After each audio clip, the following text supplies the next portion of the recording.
Everyone welcome to your on educational channel Vivashu academy.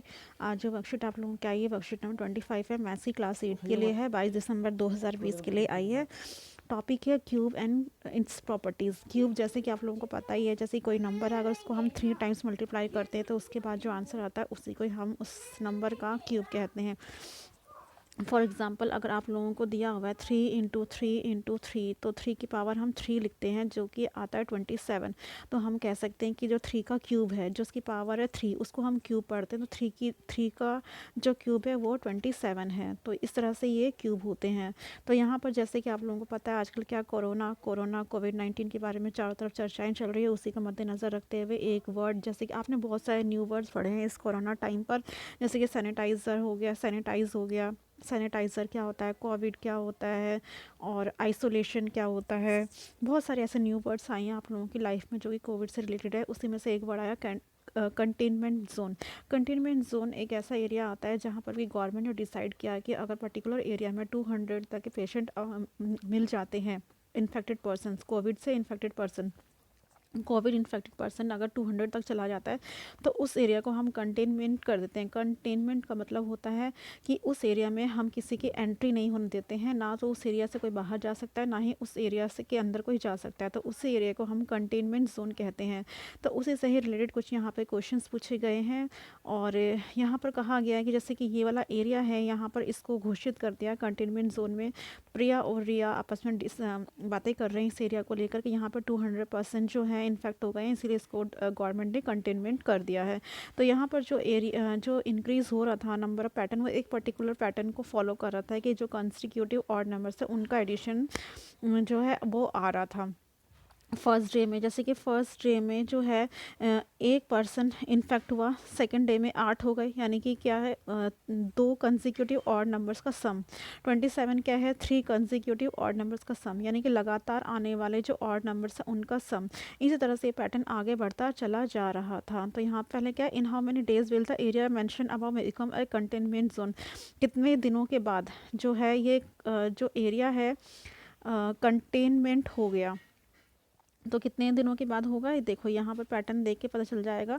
यहाँ पर आ रहा है आपका 125। तो इसके आगे अगर हम करें तो इसके आगे अगर हम करके देखें तो क्या होगा, देखो अगर 5 यहाँ पर ये किसका आया, 5 का क्यूब आया, तो यहाँ पर कितने मिसिंग नंबर है 19। तो यहाँ पर क्या होगा बेटा, 19 के बाद क्या आएगा 21 आएगा, 21 ऑड नंबर है। देन 23 आएगा, देन 25, 27, 29, यहाँ पर ये वाले नंबर्स आएंगे, 21 यहाँ, फिर 23 और 29, इन सबको ऐड करने पर आया हमारा 125। तो अगर हम उस तरह से 6 करके देखें बेटा तो कितना आएगा, 6 6 36, अगेन 6 से करें तो कितना होगा, 6 6 36, 6 3 18, 21, 216। तो यहाँ पर यानी कि कहा है कि 200 जो लोग हैं वो इन्फेक्ट हो गए थे, ठीक है, 200 इन्फेक्ट हो चुके हैं यहाँ पर। तो वो कितने दिनों में इन्फेक्ट हुए। अब 6 का अगर हम क्यूब करते हैं 216 हो जाता है, यानी कि अबाउ चला जाता है, तो हमेशा हमें बिलो लेना होता है, जो कि 216 मतलब 5 दिन में तो 125 लोग इन्फेक्ट हुए हैं। तो इसका मतलब कि 6 दिन में 200 लोग के अराउंड अप्रोक्स देखा जाए तो इन्फेक्ट होंगे। तो यहाँ पर जो आप लोग आंसर लिखेंगे तो यहाँ पर पूछा है कि 200 लोग कितने दिनों में इन्फेक्ट हो जाएंगे, तो हम यहाँ लिखेंगे 6 डेज़, ठीक है, 6 दिनों में यहाँ के 200 लोग इन्फेक्ट हो जाएंगे इस एरिया में। तो ये था यहाँ पर, और ये टेबल पूरा करवा दिया। उसके बाद क्वेश्चन आंसर को देख लेते हैं क्या है।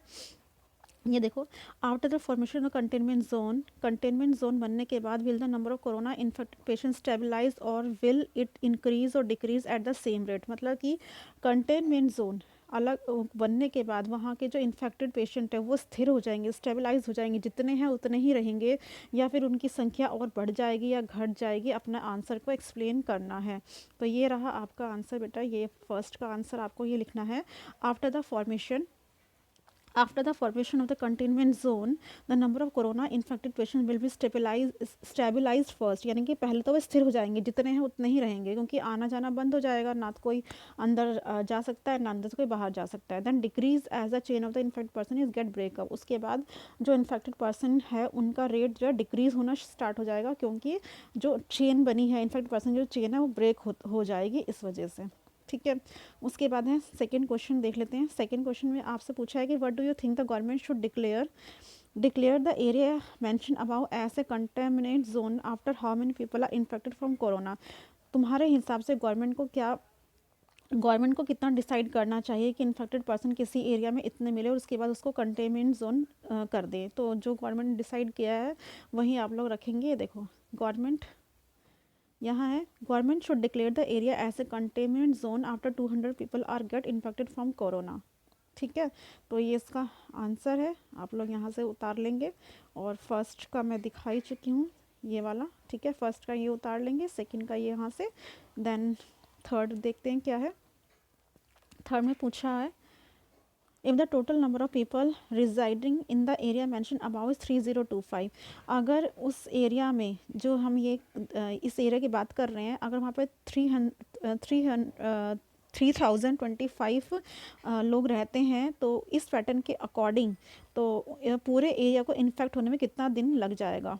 तो इसमें बेटा देखो, अगर हम 14 का क्यूब करते हैं तो 14 का क्यूब करने पर आप लोगों के पास में आता है 2744. लेकिन हमारे पास तो 3025 है. इससे ऊपर की बात कर रहे हैं, जो कि 15 का क्यूब करते हैं तो हमारे पास 3375 आता है. यानी कि 3025 इसके अंदर आती है, ये संख्या इसके अंदर लाई करती है. तो इसीलिए 15 दिन का टाइम तो लगेगा ही, यानी कि 14 दिन से ज़्यादा टाइम लगेगा, है ना. More than 15 days. तो इन्होंने कहा if the total number of people इतना है तो आपके हिसाब से कितने दिन लगेंगे वहाँ के लोगों को इन्फेक्ट होने में. 3375 डेज़ तो पूरे लग जाएंगे 15 दिन में, लेकिन 14 दिन यानी कि 14.5 दिन. ठीक है. यानी कि 15वें दिन का आधा दिन या कुछ घंटे लेकर हम चल सकते हैं. तो इसको ऑलमोस्ट हम नियर मान लेंगे 15 डेज़. मोर देन अगर हम लिखेंगे मोर देन 14 डेज़ तो मतलब हो सकता है 16, 17, 18, 19 कुछ भी हो सकता है. तो इसीलिए हम यहाँ लिखेंगे अप्रॉक्स 15. ठीक है. इसको हम लिखेंगे approx 15 days.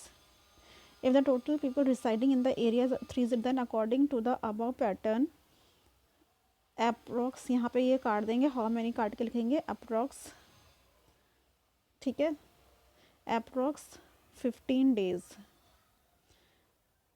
Approx 15 days the entire area will become corona infected, ये लिखेंगे. ठीक है. अब फोर्थ देख लेते हैं. Does the number of corona infected patients always increase according to the above mention pattern. जो कोरोना इन्फेक्ट पेशेंट्स का जो रेट है वो इसी हिसाब से बढ़ेगा, या फिर कुछ और पैटर्न हो सकता है, या फिर can the number of corona patient increase without, या बिना किसी पैटर्न के, मतलब किसी भी पैटर्न से इंक्रीज हो सकता है. आपको अपना आंसर देना है. तो इसका आंसर जो है बेटा आप लोग लिखेंगे ये देखिए, the number of corona patients can be, देखो the number of corona patients can be increase और decrease without any pattern as it depends upon someone's immunity system and recovering capacity. यानी कि कोरोना पेशेंट की जो संख्या वो बढ़ भी सकती है, घट भी सकती है. वो डिपेंड करता है किसी की इम्यूनिटी सिस्टम और उसकी रिकवर होने की कितनी कैपेसिटी है. ठीक है. इम्यूनिटी सिस्टम से तो ये होगा कि उसको होगा ही नहीं, पेशेंट को अगर होता है तो बहुत जल्दी से रिकवर कर जाएगा. तो ये इसका आंसर हो जाएगा फोर्थ का. ठीक है बेटा. तो ये थी आज की आप लोगों की वर्कशीट. आई होप कि आप लोगों को ये वर्कशीट अच्छे से समझ में आ गई होगी. अगर आ गई तो give thumbs up to this video and don't forget to subscribe this channel for many more such videos related to your worksheets. Till next week and next worksheets and next video, goodbye from here. Take care, stay home and stay safe. Thank you so much.